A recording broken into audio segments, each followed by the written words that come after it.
สบายดีพี่น้องมื้อนี้อันสิมาอบกระหอกซื้อกินใส่อันผงกะหรี่แล้วก็ใส่เบียร์เด้ออันนี้เป็นหัวชิงไข่กระเทียมมะเขือเนาะเอามาขั่วก่อน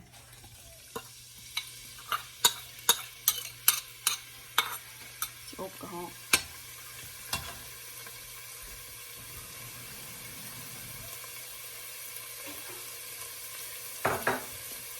ขั่วกันเราต้องขั่วก่อนแล้วถึงจะ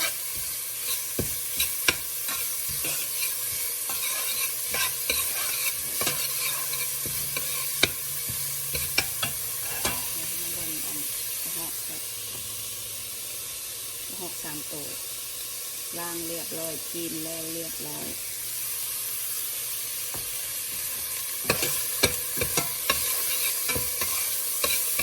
ตัวให้เครื่องให้มันหอมแล้วเขาจะใส่แล้วถึงจะอันนี้ก็จะลงไปเลย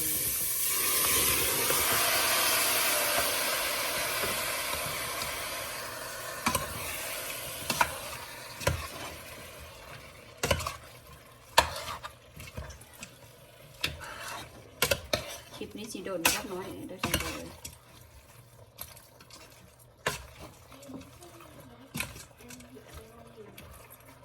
อยากให้เห็นด้วยเนาะครับก็อย่างนี้นะยับกล้องเข้ามาเห็นบ้างอบกระหอกแซ่บๆได้ฉันเจ้าได้ทำหัวไปจากน้อยก่อน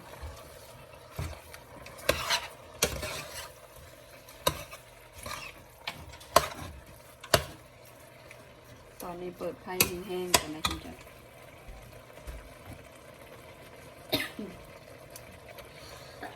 ว้ายสมัครมักเพชร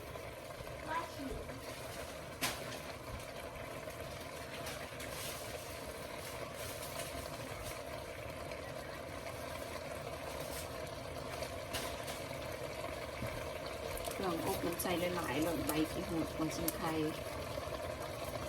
ต้องประหยัดเน้นเครื่องอบ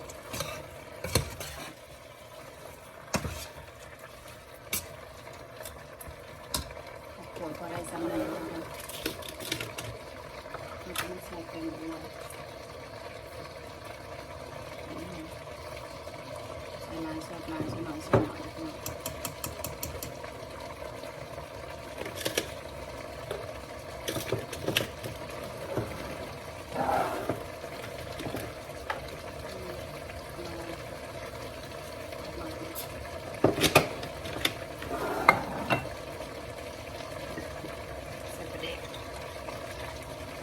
่ประเด็กลองดูลองดู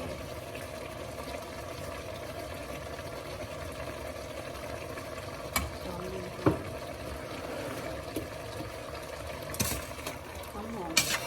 อมเลย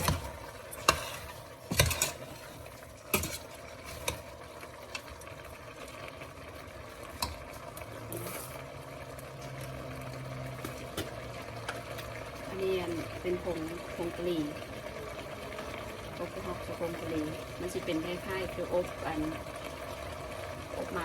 บ้านเขาเนี่ยออกเหลือง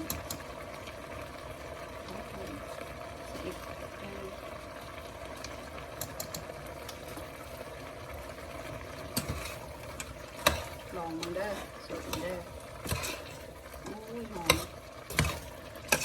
คล้ายๆอบแบบเลยน้อง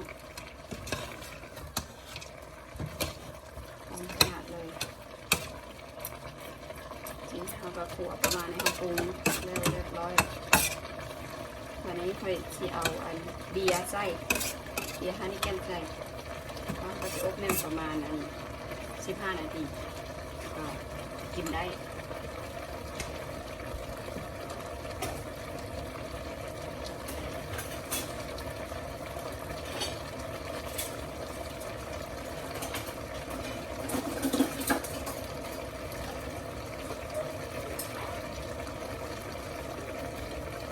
ใส่เบียร์บริโภคสนาน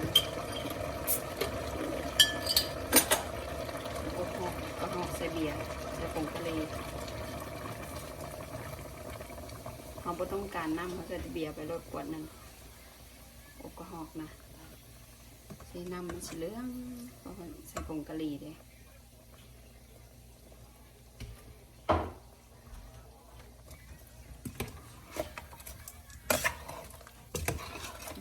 หอมสุดยอด